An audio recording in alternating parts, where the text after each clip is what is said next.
Arsenal sent clear Alexander Isak transfer instruction after Kai Havertz injury.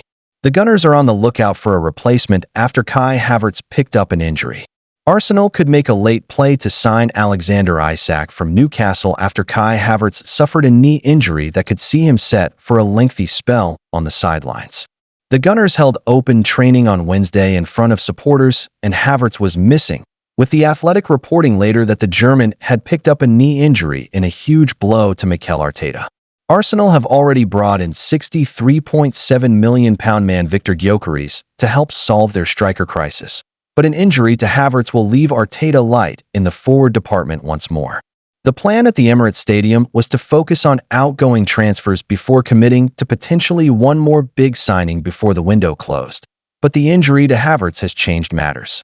Sporting director Andrea Berta will now look to the market to bring in a replacement.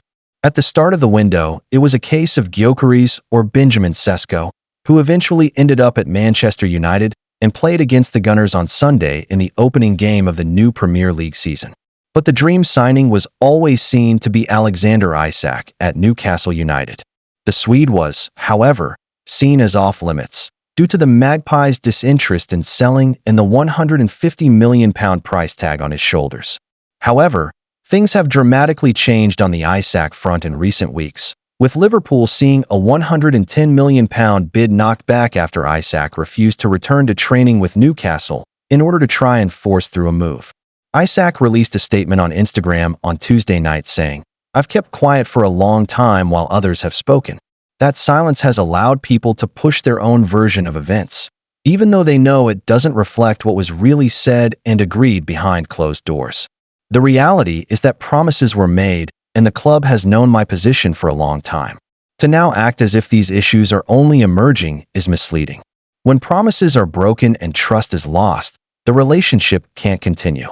That's where things are for me right now, and why change is in the best interests of everyone, not just myself." Isak is desperate to leave St. James Park, and the feeling is that Liverpool will return with another bid to try and snap him up. But given Arsenal's previous interest and their need to reinforce now, could the Gunners move to hijack that potential deal? Is the money there to get another big money transfer through the door? If Arsenal did have the money to spend and could hijack Liverpool's move for Isak, it would represent a huge coup. And the Gunners have been told exactly how to do it, too. Sky Sports reporter Keith Downey said, "If some magic happened in the window and Newcastle managed to find a top-level replacement from somewhere for Isak and they brought in Wissa, then my understanding is Isak would be allowed to go if Liverpool upped their bid. I think it would need to be another £25 million on top of that, £110m plus add-ons, for Newcastle to sit up and listen." Thanks for watching. Stay for the next content. Don't forget to like and subscribe. Man United handed Carlos Baleba transfer boost as talks advance over sale. The latest Manchester United transfer news and views as they continue to work on proposed deals. Manchester United's hopes of strengthening further in the summer transfer window are being severely restricted by a lack of sales at Old Trafford. United have yet to sell any of their one-away stars this summer, with Marcus Rashford the most notable departure, leaving on loan to join Barcelona. Rashford's exit to the Catalan capital is thought to save United around £12 million in wages, but it's sales that will move the dial with PSR's profit and sustainability rules. United's performance in defeat to Arsenal on Sunday was encouraging. Ruben Amorim's side looked a much more cohesive unit, despite beginning a crucial campaign with another loss. And yet, no one at M16 is under any illusion that more signings are not needed to strengthen a squad that has let down a succession of different managers over the years. Midfield and goalkeeper are the obvious areas which may need to be looked at. It's why there has been so much excitement around a potential pursuit of Brighton and Hove Albion's Carlos Baleba, a player who is developing into one of the Premier League's finest midfielders at a rapid rate. The sticking point for United is the player's reported £100 million plus price tag. Brighton also appear adamant that their young star is not for sale, making any summer move extremely unlikely at this stage. But sales will boost the club's PSR position and offer a glimmer of hope that Baleba could yet end up in Manchester before the summer window closes on September 1st. Fabrizio Romano has claimed that talks are advancing over Alejandro Garnacho's potential move to Chelsea. The Argentine leaving on a permanent deal would provide United with a significant PSR boost due to the wide man's homegrown status, meaning his sale would represent pure profit. Elsewhere, striker Rasmus Højlund has been perhaps mostly strongly linked with a move away over recent weeks. The Dane has fallen out of favor under Amorim, after Benjamin Sesko rocked up at Old Trafford for a big money fee from RB Leipzig. Clubs from Italy have been most heavily linked, although a surprise switch to Fulham has also been mooted. That may now be complicated amid reports from the Mirror that Rodrigo Muniz's Craven Cottage exit has fallen through. The possible summer sales of Garnacho and Højlund would be a welcome relief for everyone at M16. The focus would still likely be on selling the club's remaining one-away assets, Jadon Sancho, Antony, and Tyrell Malaysia, but there may yet be an opportunity to test Brighton's resolve on Baliba before the summer window closes. Thanks for watching. Stay for the next content. Don't forget to like and subscribe. Newcastle say no plans to sell Liverpool target after he says relationship can't continue, promise is broken. Newcastle United striker Alexander Isak has said on social media that his relationship with the club can't continue, amid his desire to leave the side and his prolonged absence from the squad. Newcastle subsequently responded to the striker on Tuesday, saying that they were disappointed by Isak's post and that they do not foresee him leaving the club. Isak was not present at Tuesday's PFA Awards, where he was the only Newcastle player to be named in the Premier League team of the season. On August 1st, Premier League champions Liverpool saw an official bid worth a guaranteed £110 million rebuffed by Newcastle, whose position so far has been that the 25-year-old is not for sale. The Athletic reported on August 11th that Isak is adamant he will never represent Newcastle again, and that, even if the club refused to sell him and he remains on Tyneside when the transfer window closes, Isak regards his career at St. James's Park as finished and has no desire to reintegrate into the squad. The Sweden international did not travel with the side for their preseason tour in Asia and was not in the squad for Saturday's Premier League opener against Aston Villa. Addressing the situation publicly for the first time this summer, Isak wrote on social media that broken promises had led to the breakdown of his relationship with the club. "I'm proud to be recognized by my fellow professionals with a place in the PFA Premier League Team of the Season for 2024-25, Isak wrote on his Instagram story. "First and foremost, I want to thank my teammates and everyone at Newcastle United who has supported me along the way. I'm not at the ceremony tonight. With everything going on, it didn't feel right to be there. I've kept quiet for a long time while others have spoken.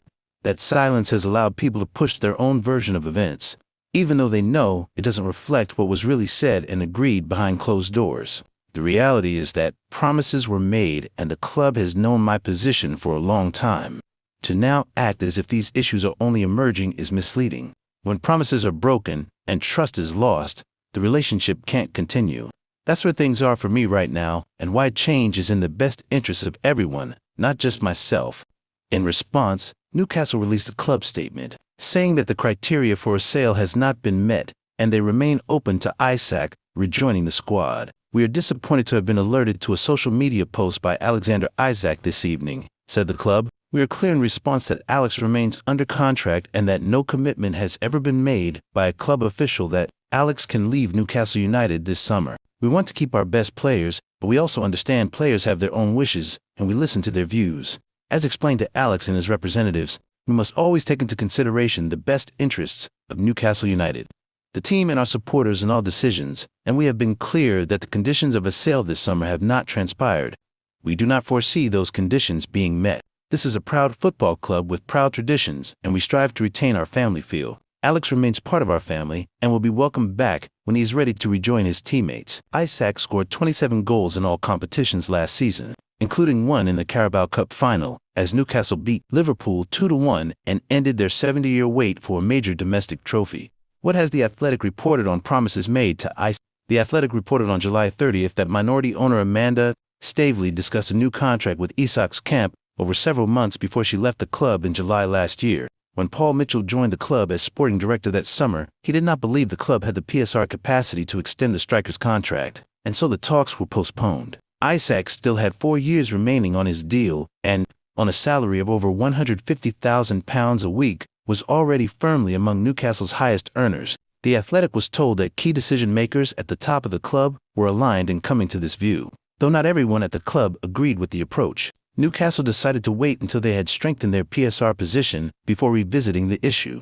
Having finished 5th in the Premier League, qualified again for the Champions League, and sold Miguel Almiron, Lloyd Kelly, and Sean Longstaff, Newcastle are now in a space whereby they could offer Isak a deal which would comfortably make him the best paid player in the club's history. People at Newcastle claim this was communicated to Isak's camp, that they stressed how important he is to the club's ambitions, and that they understood talks would be picked up this summer instead. However, other people familiar with the situation say this change of approach and change in tone after the TLC of the Staveley era was a significant turning point. Isak's position hardened, a position which was relayed to Newcastle on several occasions. There was no fallout with Eddie Howe, but rather appreciation. There was no animosity towards Piff, but there was a determined view that, to compete for the very highest honors and be paid accordingly, it was time for him to move on. Thanks for watching. Stay for the next content. Don't forget to like and subscribe. Alejandro Garnacho's transfer saga has exploded into life, with Fabrizio Romano confirming that the Manchester United sensation has turned down Bayern Munich and is now closing in on a shock move to Chelsea. The young Argentine star, already seen as one of the brightest prospects in world football, has made his intentions clear. He only wants Stamford Bridge. Bayern Munich thought they could tempt Garnacho with the prestige of the Bundesliga champions, but the winger gave them a firm no. The message is simple: he doesn't see his future in Germany. Instead, he sees himself lighting up London, wearing Chelsea blue, and becoming the centerpiece of Enzo Maresca's new project. Chelsea, for their part, are going all in. Negotiations with Manchester United are said to be progressing quickly, with the Blues determined to secure Garnacho's signature before any rivals can step in. For Maresca, Garnacho represents exactly the kind of player he wants to build around: fearless, fast, unpredictable, and capable of producing magic in the final third. The behind-the-scenes dynamics also work in Chelsea's favor. United CEO Omar Barada enjoys a strong relationship with Chelsea's hierarchy, a rare alignment that could help smooth the path for what would normally be a very complicated Premier League deal.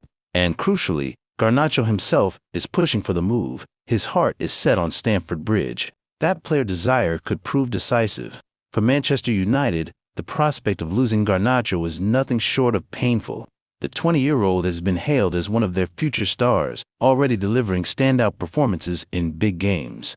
His exit would not only leave a gap in Ten Hag's squad, but also send a message about the club's struggles to keep hold of their best young talent. For Chelsea, however, this could be a seismic signing. Bringing Garnacho to Stamford Bridge wouldn't just be about adding another winger, it would be about announcing Chelsea's return to the top table of European football. It would be a bold, aggressive move showing the rest of the Premier League that Chelsea are back in business. The window is heating up, the deal is advancing, and all eyes are now on Stamford Bridge. If Garnacho walks out in Chelsea blue this season, it won't just be another transfer story, it will be one of the most dramatic power shifts of the summer. Chelsea are reportedly on the brink of completing a deal to sign Manchester United forward. The reliable Fabrizio Romano has confirmed Garnacho is set to leave United before the close of the transfer window. After the player's relationship with Ruben Amorim irreparably broke down towards the end of last season, benched in the Europa League final, Garnacho clashed with Amorim and was told to find a new club. He's since been excluded from United's plans and favors a move to Chelsea despite other interests. Chelsea are keen on signing Garnacho and have held talks with United but haven't made an official bid, likely waiting to negotiate a lower fee. United, however, won't let him leave cheaply. Fabrizio Romano now reports Chelsea are close to a deal. Romano wrote on X, Chelsea are advancing in club-to-club talks for Alejandro Garnacho. Deal underway with Man United. Excellent relationship between United CEO Barada and Chelsea hierarchy. Garnacho only wants Chelsea and turned down an approach from Bayern in last 48 hours. No chance. Garnacho has privately confided to his friends that he will become a Chelsea player very soon. Crook further notes, Chelsea officials have instructed Garnacho to be patient and bide his time before they sign him, and club-to-club talks are expected to accelerate in the coming days. United have been quoting potential suitors, a transfer fee in the region of £50 million for their academy graduate, Chelsea are confident that they can drive this price down due to Garnacho's toxic relationship with Emerald. Thanks for watching. Stay for the next content. Don't forget to like and subscribe.